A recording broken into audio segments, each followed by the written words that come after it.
Hey, Neil, we are in LaPlace waiting to join the president for his walk around the neighborhood. And there's homes in which there is power line. The power line has fallen on top of the home and, of course, damaging the home, but clearly indicating there's no power. And so this was one of the places hardest hit. So on the other hand, as your reporter said, there's other places that weathered it. The levees held. New Orleans, JP, Jefferson Parish, a couple other places. The land is dry. There's actually some good storyline in here. You know, few predicted that the damage that this storm would inflict, but it does seem that levees in particularly the New Orleans area held up, that a lot of the expense that folks in your state and federally sponsored went to after Katrina made this a much less tragic type of storm than it could have been, at least in Louisiana. Absolutely. Now, of course, if you're in areas like Homa and Cavuto, you were hammered. But where we put in systems and built resilience, the resilience worked.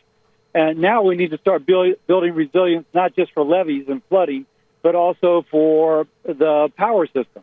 I spoke to the president when he landed. We spoke about the infrastructure bill. If we bury the power lines, they don't blow down in storms. And so that way, when the storm passes over, levees work, no flooding, power's intact, life goes on. Ultimately, it's cheaper to do it that way. It costs more not to do it that way.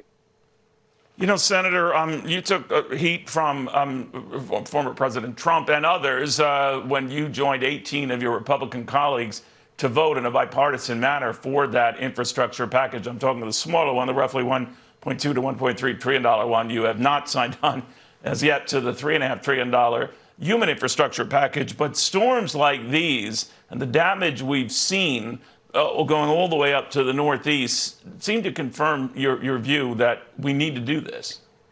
Absolutely. One, to be clear, I've already voted against the $3.5 trillion. But we got to kind of move beyond politics. We can't care about who gets credit. We got to take care of the American people. When George W. Bush made a commitment to build those levees, 16 years later, we benefit. We need to make the commitment now to harden the grid, to bury those lines as one example of how it can do so, which not only protects Louisiana in a hurricane, it protects Texas in the Northeast in the ice storm, it protects the far west from forest fires, from sparks coming off of a power line in the middle of a dry, hot forest. That's the way to build resiliency. Let's move beyond politics and let's actually get something done for the American people. You know, yesterday when the Northeast was experiencing all of this and the tragic deaths that ensued, I believe 50 at late count, Senator, Chuck Schumer had said this is the reason why we need to be on top and deal with climate change. This is the reality. What did you make of that? What do you make of it? Well, first, the infrastructure bill actually funds projects that were passed under the last Congress, the Republican-led Senate Congress, which President Trump signed into law. Things that would lower carbon intensity in our economy, again, authorized last Congress, signed into law by Trump, funded with this bill. So theoretically, if you voted for that bill, you're for this bill.